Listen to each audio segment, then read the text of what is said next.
나이가 들수록 우리가 가장 자주 맞닥뜨리는 감정 중 하나가 있습니다. 그것은 바로 남들은 다 잘 사는 것 같은데 왜 나만 이럴까 하는 마음입니다. 어릴 적에는 잘 몰랐습니다. 친구가 좋은 성적을 받으면 와, 대단하다 하고 단순히 기뻐해 주었습니다. 청년이 되어서는 직장, 결혼, 집 장만 같은 문제에서 이미 크고 작은 비교가 시작되었지만 그때는 아직 나도 곧 따라잡을 수 있다는 희망이 있었습니다. 그러나 은퇴가 다가오고 노후에 접어들수록 그 마음은 조금씩 달라집니다. 이제는 따라잡을 수 없다는 생각이 들기 때문입니다. 이웃은 집을 2채, 3채 가지고 있고 친구는 자식이 해외에서 잘 나가고 있으며 어떤 이는 여전히 건강하게 여행 다니며 즐겁게 삽니다. 그럴 때 문득 내 삶을 돌아보면 가진 것은 적고 자식도 바쁘다며 자주 연락도 안 오고 몸은 여기저기 성치 않은 데가 늘어납니다. 그 순간 마음속에 스멀스멀 올라오는 것이 있습니다. 바로 부러움이라는 감정입니다. 처음엔 부럽다라는 말로 가볍게 시작하지만 그것이 깊어지면 곧 질투가 되고 나아가 허무함과 좌절이 되기도 합니다. 왜 나는 이렇게밖에 못 살았을까? 왜 나만 이렇게 초라할까? 하는 생각이 들면 남의 잘됨을 보는 것만으로도 괴로움이 됩니다. 사실 이 감정은 누구나 한 번쯤 겪습니다. 주변을 보면 다들 잘 살아 보입니다. 집안에 문제가 없는 듯, 돈도 넉넉한 듯, 부부 관계도 원만한 듯, 자식들도 효자인 듯 보입니다. 하지만 그건 겉으로 보이는 모습일 뿐입니다. 겉모습 뒤에 가려진 고통과 불안은 우리 눈에 잘 보이지 않습니다. 부처님께서는 이렇게 말씀하셨습니다. 남과 비교하는 마음은 괴로움의 뿌리다. 우리가 괴로운 이유는 내 삶을 있는 그대로 보지 않고 언제나 남과 비교하기 때문입니다. 비교하는 순간 나의 삶은 초라해지고 남의 삶은 빛나 보입니다. 그런데 그 빛남은 진짜가 아니라 착시일 때가 많습니다. 한 노인이 있었습니다. 은퇴 후 늘 이웃집을 보며 한숨을 쉬었습니다. 저 집은 손주들이 자주 찾아오는데 왜 우리 집은 한 달에 한 번도 오질 않지? 저 집은 차를 바꾸었는데 우리는 아직도 이 낡은 차를 타고 다니네. 저 집은 해외여행을 다니는데 우리는 병원비로 허덕이네. 이렇게 하루하루 비교하다 보니 그는 결국 자신의 삶을 한없이 초라하게 여기게 되었습니다. 하지만 어느 날 그 이웃의 아내가 병으로 세상을 떠났다는 소식을 듣고 크게 충격을 받았습니다. 그는 몰랐던 겁니다. 겉으로 보기에는 풍족하고 행복해 보였지만 그 집 역시 고통을 안고 있었다는 사실을. 이렇듯 겉으로 보이는 삶만으로는 누구의 인생도 판단할 수 없습니다. 우리가 부러워하는 순간조차 그 사람은 또 다른 아픔을 안고 있을 수 있습니다. 노후의 부러움은 더욱 위험합니다. 젊을 때는 부러움이 동기부여가 되기도 합니다. 저 사람처럼 나도 열심히 해야지 하고 스스로를 채찍질하는 힘이 되기도 합니다. 하지만 노후에는 상황이 다릅니다. 이제는 새로 쌓아 올리기보다 지켜내야 할 시기입니다. 따라서 부러움은 도전이 아니라 좌절로 이어지기 쉽습니다. 여기서 우리가 기억해야 할 점이 있습니다. 부러움은 타인을 향한 것이 아니라 결국 나 자신을 향한 공격이라는 사실입니다. 나는 부족하다. 나는 실패했다. 나는 뒤처졌다. 이렇게 스스로를 깎아내리는 생각이 반복되면 마음은 점점 메말라갑니다. 그렇다면 어떻게 해야 할까요? 부처님께서는 삶의 근본적인 법칙을 말씀하셨습니다. 모든 것은 인연 따라 모였다가 흩어진다. 다른 이의 삶도 나의 삶도 모두 인연 따라 펼쳐진 결과일 뿐입니다. 누군가는 돈이 많지만 건강을 잃었고, 누군가는 자식이 효도하지만 부부 관계가 힘들고, 또 누군가는 건강하지만 외로운 삶을 살아갑니다. 이 세상에 고통이 없는 삶은 단 한 사람도 없습니다. 우리가 보는 것은 단지 일부일 뿐 전체가 아닙니다. 따라서 남과 비교하는 순간 우리는 진실을 놓치게 됩니다. 그리고 스스로 만든 환상에 괴로워하게 됩니다. 노후에 우리가 배워야 할 지혜는 간단합니다. 남을 보지 말고 나를 보라. 남의 잘됨에 마음을 빼앗기지 말고 내가 지금 가진 것에 눈을 돌리라는 것입니다. 오늘 내가 이렇게 살아있다는 사실, 아직 스스로 밥을 먹을 수 있다는 사실, 걷고 숨 쉴 수 있다는 사실, 누군가 내 이름을 불러줄 사람이 아직 곁에 있다는 사실, 이것만으로도 이미 감사할 이유는 충분합니다. 결국 우리가 노후에 얻어야 할 가장 큰 깨달음은 이것입니다. 남 잘 사는 것을 부러워할 필요가 없다. 내 삶을 있는 그대로 받아들이는 순간 나는 이미 가장 큰 부를 얻은 것이다. 우리가 살아가면서 가장 자주 빠지는 착각이 있습니다. 바로 남들이 다 나보다 잘 사는 것 같다는 생각이지요. 특히 나이가 들수록 또 노후에 접어들수록 이런 감정은 더 선명해집니다. 이웃의 집에서는 웃음소리가 끊이지 않는 것처럼 들리고 SNS에는 여행 사진과 맛있는 음식 사진이 가득합니다. 형제나 친구들의 소식은 늘 잘 풀리고 자식들마저도 성공 가도를 달리는 것처럼 보입니다. 그러다 문득 거울 속의 나를 보면 내 삶은 왜 이렇게 초라한가 하는 서운함과 비교심이 솟아나곤 합니다. 하지만 여러분, 여기서 우리가 꼭 기억해야 할 진리가 있습니다. 겉으로 보이는 모습은 결코 진실이 아니라는 사실입니다. 사람은 누구나 자신의 삶을 온전히 드러내지 않습니다. 겉으로는 웃고 있지만 속으로는 울고 있고, 겉으로는 부유해 보이지만 속으로는 불안에 시달리는 경우가 많습니다. SNS에 올려지는 화려한 사진들은 삶의 일부일 뿐 그 사람의 전부가 아닙니다. 예를 들어 누군가 가족과 함께 해외여행을 떠나는 모습을 본다고 합시다. 그 순간 우리는 저 사람은 참 여유롭고 행복하구나라고 단정 지어버립니다. 하지만 그 이면에는 카드값에 대한 걱정이 있을 수도 있고 가족 간의 갈등을 잠시 덮어둔 채 찍은 사진일 수도 있습니다. 우리가 보는 것은 단편적이며 마치 연극 무대의 한 장면과도 같습니다. 비교의 함정은 바로 여기 있습니다. 남의 무대 위 장면과 내 삶의 무대 뒤편을 나란히 놓고 비교한다는 것이지요. 그러니 당연히 나는 부족하고 남은 더 나아 보일 수밖에 없습니다. 부처님께서는 인생의 본질을 고라고 말씀하셨습니다. 모든 존재는 크고 작은 고통을 짊어지고 있다는 뜻입니다. 부자도 가난한 자도 건강한 자도 병든 자도 결국은 고통에서 자유롭지 못합니다. 어떤 이는 돈이 많아도 외로움에 시달립니다. 어떤 이는 건강해 보여도 마음의 병을 안고 살아갑니다. 또 어떤 이는 사회적으로 성공했지만 가족과의 관계가 무너져 고통 속에 있습니다. 우리가 부러워하는 사람들도 예외가 아닙니다. 그들 역시 말하지 않는 고민과 눈물의 밤을 가지고 있습니다.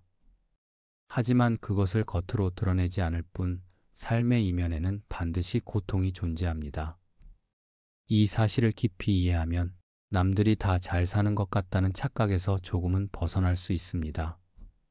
겉모습은 늘 꾸며지고 포장된 것이며 누구의 인생도 온전히 행복만으로 채워질 수 없다는 진리를 알게 되기 때문입니다. 젊을 때는 비교심이 경쟁심으로 바뀌기도 합니다. 나도 더 열심히 해야지라는 동기부여가 되기도 하지요. 하지만 나이가 들고 은퇴 후에는 사정이 달라집니다. 더 이상 새로운 시작을 할 기회가 적고 체력과 능력도 예전 같지 않다 보니 비교는 곧 상실감으로 이어집니다. 예를 들어 같은 또래의 친구가 풍족한 연금을 받는다고 들으면 마음이 허전해집니다. 형제 중 누군가 자식들의 효도를 받는 모습을 보면 괜히 내 처지가 쓸쓸해 보이기도 합니다. 이처럼 노후의 비교는 단순한 시샘이 아니라 존재 자체를 부정당하는 듯한 아픔으로 다가옵니다. 하지만 그럴수록 우리는 겉모습의 진실을 다시 떠올려야 합니다. 그들의 삶 역시 완전하지 않으며 누구나 자신의 무게를 지고 있다는 사실 말입니다. 남의 겉모습에 집착하지 않는 삶, 그것이 노후를 행복하게 사는 첫걸음입니다. 비교 대신 연민으로 바라보는 연습을 해보십시오. 저 사람은 잘 나가네, 부럽다 라는 생각 대신 저 사람도 나처럼 보이지 않는 고통이 있겠지. 서로의 짐을 지고 살아가는구나라고 바라본다면 마음이 한결 가벼워집니다. 부처님께서는 이렇게 말씀하셨습니다. 남의 웃음을 보고 부러워 말라. 그 웃음 뒤에도 고통은 숨어 있다. 이 말씀은 우리가 눈앞의 현상만으로 삶을 판단하지 말라는 가르침입니다. 겉모습은 늘 순간의 그림자일 뿐, 그 안에 담긴 진실은 오직 그 사람만이 알고 있는 것입니다. 그러니 부러워할 이유도 없고 비교할 필요도 없습니다. 정리하자면, 우리가 느끼는 남들만 잘 사는 것 같다는 생각은 대부분 비교가 만든 착시입니다. 겉으로 보이는 모습은 진실의 전부가 아니며 모든 사람은 각자의 고통을 안고 살아갑니다. 이 사실을 이해하는 순간 우리는 불필요한 부러움과 비교심에서 한 발 물러나 내 삶을 있는 그대로 받아들이는 지혜를 배울 수 있습니다. 우리가 살아가면서 우리가 느끼는 괴로움의 상당수는 사실 현실에서 오는 것이 아닙니다. 그 괴로움은 오히려 비교라는 마음에서 시작됩니다. 내 삶을 있는 그대로 바라보지 못하고 늘 남의 삶과 나란히 놓고 재단하는 순간부터 고통이 생겨나는 것입니다. 많은 이들이 이렇게 말합니다. 나는 가진 게 없으니 불행하다. 하지만 가만히 들여다보면 없다는 말의 기준은 언제나 남에게 있습니다. 내가 가진 집이 크지 않다는 것은 옆집의 집과 비교했을 때의 이야기이고, 내가 가진 돈이 적다는 것은 친구의 지갑과 비교했을 때의 판단입니다. 만약 세상에 나 혼자뿐이라면 우리는 결코 그렇게 불행을 느끼지 않을 것입니다. 집이 작아도 옷이 낡아도 가진 것이 많고 적음을 따질 기준이 없기 때문입니다. 결국 괴로움은 현실 그 자체가 아니라 남과 나를 비교하는 마음에서 비롯됩니다. 불교에서는 분별심을 괴로움의 근원 중 하나로 꼽습니다. 분별심은 이것은 좋다, 저것은 나쁘다, 나는 부족하다, 남은 더 낫다라는 식으로 나누고 재단하는 마음을 말합니다. 사실 세상에는 본래 좋고 나쁨이 없습니다. 다만 우리 마음이 비교하여 좋고 나쁨을 만들어낼 뿐입니다. 예를 들어 내가 월 200만 원의 연금을 받는다고 합시다. 만약 주변의 친구들이 대부분 100만 원도 받지 못한다면 나는 스스로 꽤 만족하며 살 수 있습니다. 하지만 주변 사람들이 모두 300만 원, 400만 원을 받는다면 같은 200만 원이라도 나는 괴로움을 느낄 것입니다. 현실은 변하지 않았지만 분별심이 만들어낸 비교가 나를 불행하게 만드는 것이지요. 불교 경전에는 이런 이야기가 전해집니다. 어느 날 한 가난한 제자가 부처님을 찾아와 하소연을 했습니다. 세존이시여, 왜 저만 이렇게 불행합니까? 다른 이들은 모두 풍족해 보이고 저만 가난 속에서 허덕입니다. 부처님께서는 제자를 가만히 바라보시며 말씀하셨습니다. 그대가 불행하다고 느끼는 까닭은 가난해서가 아니다. 남의 삶과 견주며 내 삶을 낮게 여기기 때문이다. 그리고 부처님께서는 마을 사람 몇 명을 불러 세우시고 제자에게 물으셨습니다. 저기 병든 이를 보라. 그대는 그보다 나은 삶을 살고 있지 않은가? 저기 외로운 이를 보라. 그대는 그래도 곁에 가족이 있지 않은가? 제자는 고개를 숙였습니다. 부처님은 다시 말씀하셨습니다. 남과 비교하면 언제나 위와 아래가 있기 마련이다. 위를 보면 괴로움이 일어나고 아래를 보면 교만이 일어난다. 그러나 비교를 놓아버리면 그 자리에서 평안이 피어난다. 비교에는 두 가지 결과가 있습니다. 첫째는 시기와 열등감입니다. 남보다 내가 부족하다고 생각할 때 마음은 끊임없는 불만과 슬픔으로 가득 차게 됩니다. 이것이 오래 지속되면 스스로를 한없이 작게 여기게 되고 결국 자존감을 잃어버리게 됩니다. 둘째는 교만과 자만입니다. 반대로 내가 남보다 우월하다고 생각할 때 순간적인 만족은 있지만 그것은 곧 교만으로 변합니다. 교만은 다른 이를 무시하게 만들고 관계를 멀어지게 하며 결국 또 다른 괴로움을 불러옵니다. 부처님께서는 시기도 교만도 모두 비교에서 비롯된 마음의 독이라고 하셨습니다. 비교가 있는 한 우리는 진정한 평화를 경험할 수 없습니다. 비교의 문제는 멈추지 않는다는 데 있습니다. 돈이 적을 때는 돈 많은 사람을 부러워하고 돈이 많아지면 더 큰 부를 가진 사람을 부러워합니다. 젊었을 때는 젊음을 비교하고 나이가 들면 건강을 비교합니다. 비교의 대상을 바꿔가며 끊임없이 괴로움을 만들어내는 것입니다. 즉, 비교는 바닷물을 마시는 것과 같습니다. 마시면 마실수록 더 목마르고 결코 채워지지 않는 갈증만 남습니다. 그렇다면 어떻게 비교의 굴레에서 벗어날 수 있을까요? 첫째, 자기 삶의 기준을 세우는 것입니다.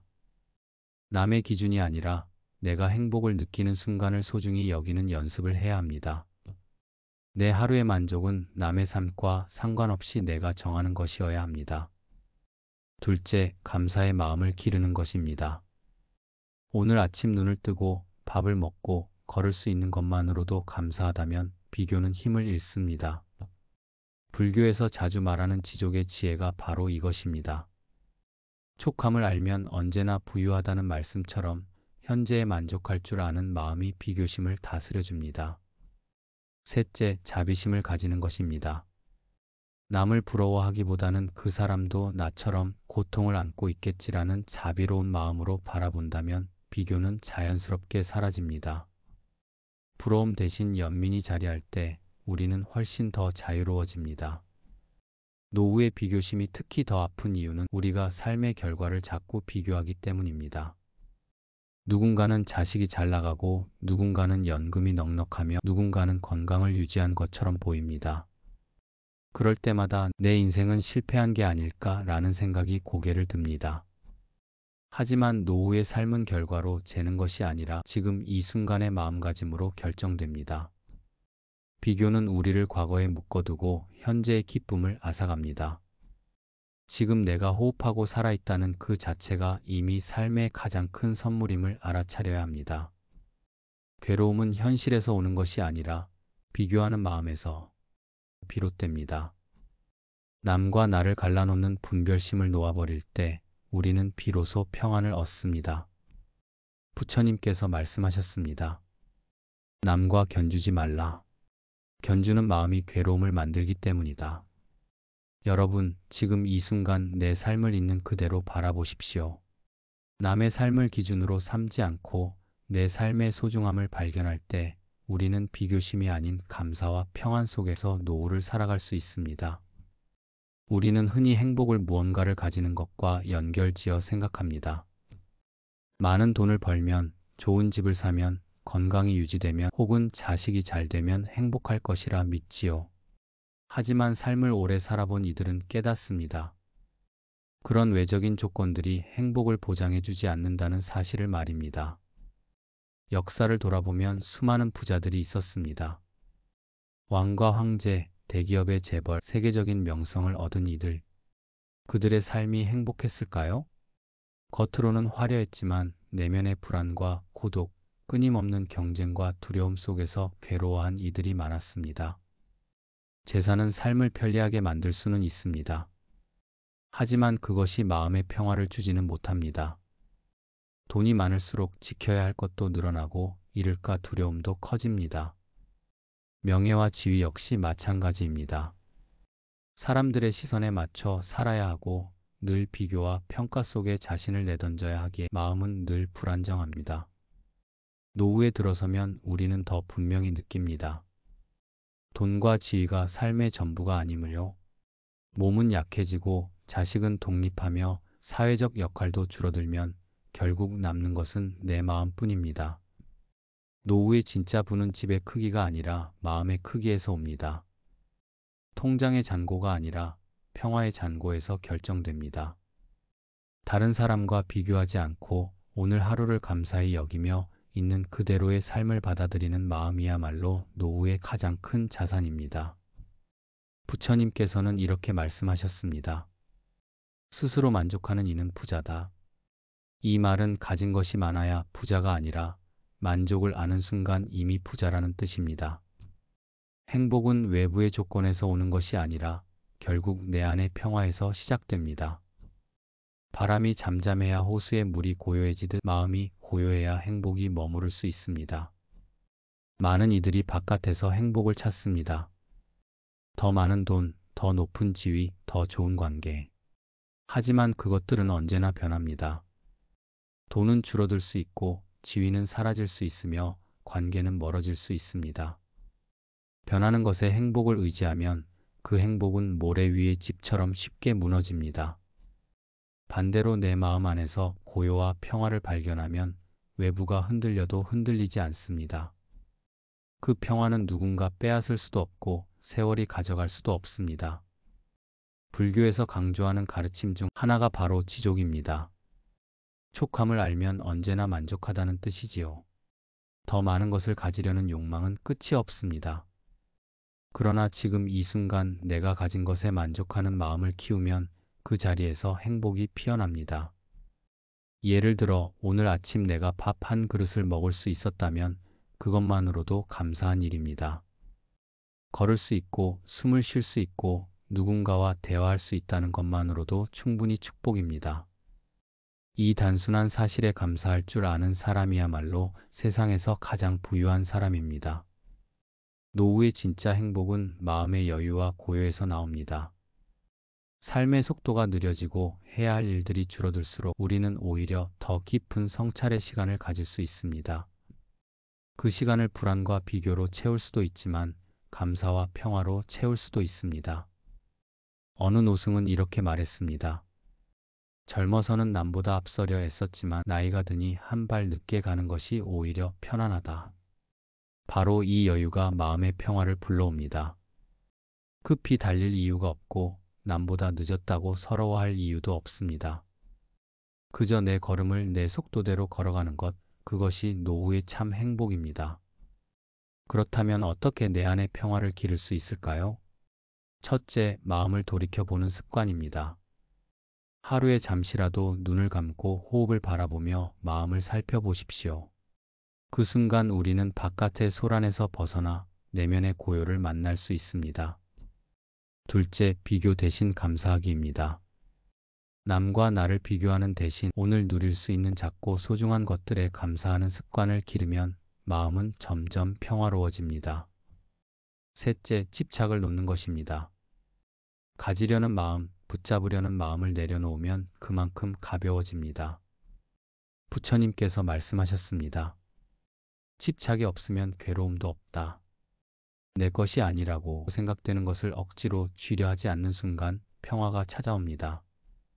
행복은 밖에서 오는 것이 아니라 언제나 내 마음 안에서 피어납니다.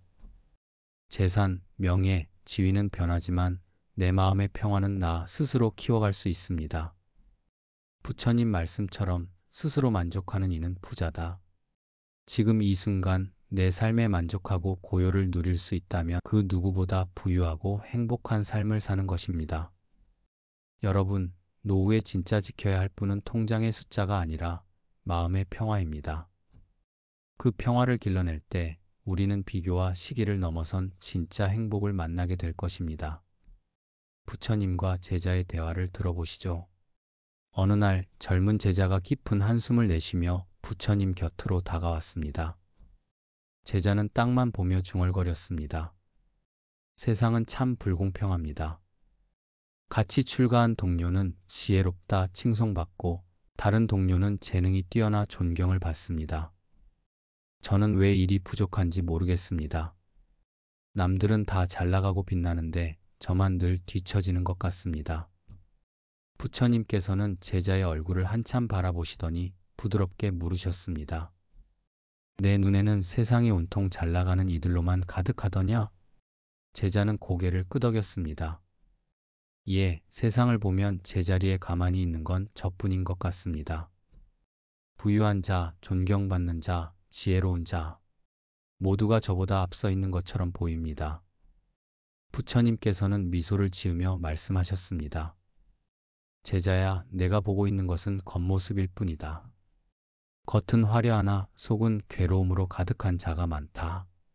재물을 쌓아도 마음의 근심은 줄어들지 않고 명예를 얻어도 두려움은 더욱 커진다. 남의 겉모습을 보고 부러워한다면 마치 껍질만 보고 열매를 다 안다고 착각하는 것과 같다. 제자는 의아한 얼굴로 물었습니다. 그러면 저는 무엇을 바라보아야 합니까? 부처님은 단호하면서도 따뜻한 목소리로 답하셨습니다. 남의 겉모습이 아니라 스스로의 마음을 보아라. 마음이 탐욕과 비교로 가득하다면 아무리 재물을 가져도 괴로움이 따른다. 그러나 마음이 고요하고 자족하면 가진 것이 적어도 평화롭다. 잠시 침묵이 흘렀습니다. 제자는 그제야 깨달은 듯 눈을 감고 고개를 끄덕였습니다. 부처님, 저는 늘 남만 보았지 제 마음을 보지 않았습니다. 비교하느라 괴로웠던 것은 남의 잘남 때문이 아니라 제 마음이 흔들렸기 때문이었습니다. 부처님께서는 마지막으로 이렇게 말씀하셨습니다. 세상에 완전한 행복을 가진 이는 드물다.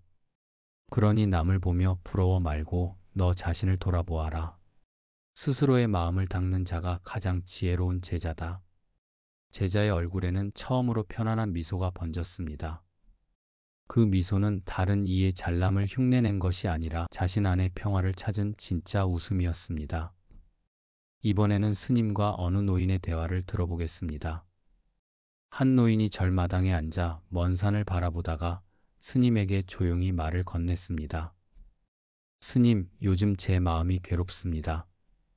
이웃을 보면 다들 잘 삽니다. 큰 집에, 좋은 차에, 자식들까지 잘 되었다는데 저만 초라하고 남루한 것 같아 마음이 무겁습니다. 스님은 노인의 손에 차 한 잔을 건네며 물었습니다. 어르신은 오늘 아침 무엇을 드셨습니까? 노인은 잠시 생각하다가 대답했습니다. 그저 된장국에 밥 한 그릇 먹었지요. 소박하지만 배부르게 먹었습니다. 스님은 미소 지으며 말했습니다. 그렇다면 이미 어르신은 부자입니다. 먹을 것이 있고 몸이 움직이고 하늘을 볼 수 있으며 이렇게 대화를 나눌 수 있지 않습니까? 노인은 고개를 저으며 한숨을 내쉬었습니다. 그래도 남들이 가진 것과 비교하면 제 삶은 너무 작아 보입니다. 스님은 노인을 똑바로 바라보며 천천히 말했습니다. 어르신, 세상의 부는 끝이 없습니다. 한 채의 집이 있으면 두 채를 바라게 되고 100냥이 있으면 1000냥을 원하게 됩니다. 그러나 그 끝없는 욕망을 좇는 자는 언제나 가난합니다. 왜냐하면 마음이 늘 부족하다고 느끼기 때문이지요. 노인은 잠시 고개를 숙였습니다. 스님의 말이 마음 깊숙이 파고들었습니다. 스님은 덧붙였습니다. 부처님께서는 이렇게 말씀하셨습니다. 자족하는 자가 가장 부자다. 촉함을 아는 자는 이미 세상의 모든 것을 얻은 것과 같고 촉함을 모르는 자는 아무리 가져도 빈손일 뿐이다. 노인의 눈가가 젖어들었습니다. 그는 낮게 중얼거렸습니다. 그렇다면 저는 이미 충분히 가진 사람이군요. 밥을 먹을 수 있고 이렇게 숨 쉬고 있으니. 스님은 고개를 끄덕이며 잔잔히 웃었습니다. 그렇습니다. 이제 이웃을 보며 초라하다 여기지 마십시오. 어르신의 삶은 이미 충만합니다. 남과 비교하는 마음을 놓는 순간 세상은 달라 보일 것입니다. 노인은 차를 한 모금 마시며 한결 가벼워진 얼굴로 말했습니다. 스님, 이제는 이웃이 부럽지 않습니다. 오늘 제 삶이 고맙습니다. 그의 표정에는 초라함 대신 평화가 자리 잡고 있었습니다. 그 평화는 그 어떤 재산보다도 값진 보물이었습니다. 우리가 살아가는 동안 가장 흔히 빠지는 함정은 비교입니다. 남보다 잘 살아야 한다는 생각, 남보다 뒤처지면 안 된다는 불안, 남들처럼 보이지 않으면 초라하다는 두려움. 이 모든 것이 우리의 마음을 옥죄며 삶을 고통스럽게 만듭니다. 도입부에서 우리는 남들이 잘 사는 것처럼 보일 때 찾아오는 허무와 괴로움을 마주했습니다. 본론에서는 겉모습이 결코 진실이 아니며 비교하는 순간 괴로움이 시작되고 진정한 행복은 내 안의 평화에서 비롯된다는 사실을 하나씩 살펴보았습니다. 이제 결론으로 돌아와 다시 한번 이 주제를 깊이 되새겨 봅시다. 사람은 누구나 비교 속에서 살아갑니다. 학생 때는 성적을 비교하고 직장에 들어가면 승진과 연봉을 비교합니다. 결혼을 하면 배우자와 집을 비교하고 나이가 들면 자식의 성취와 자신의 노후를 비교합니다.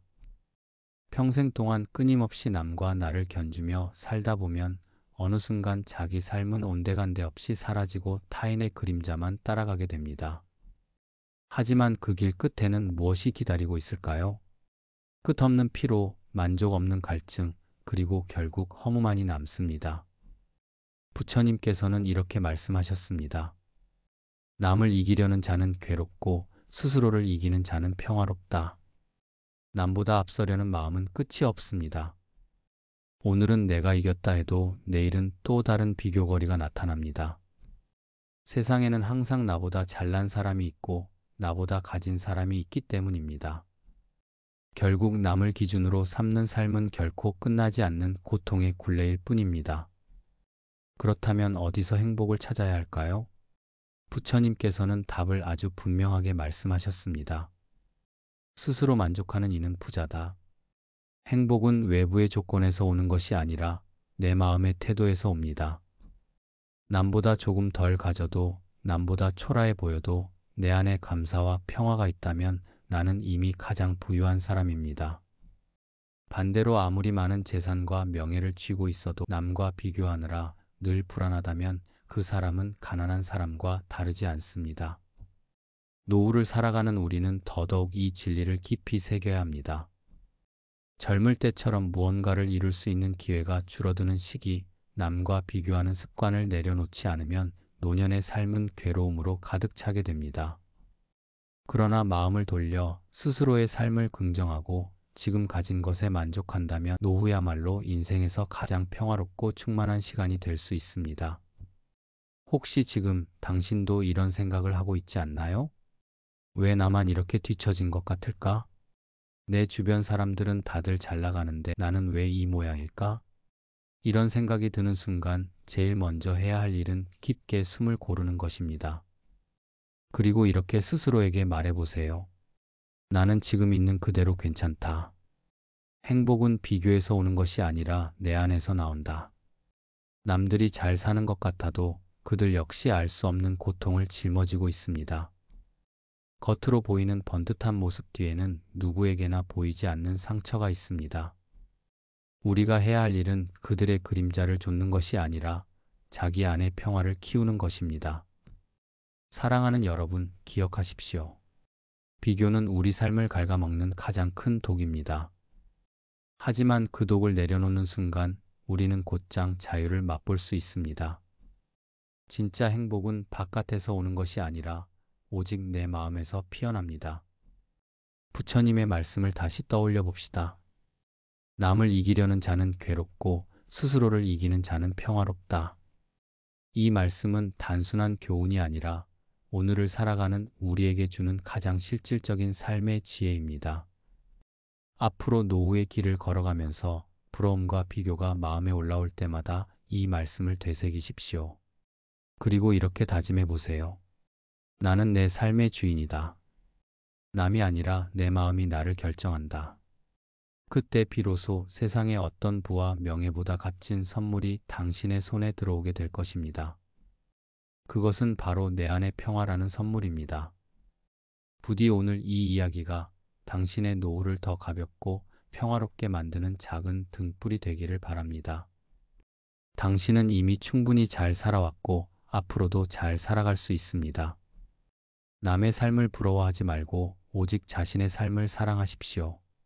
지금까지 여러분의 평안한 노후를 기원하는 마음 쉼터였습니다.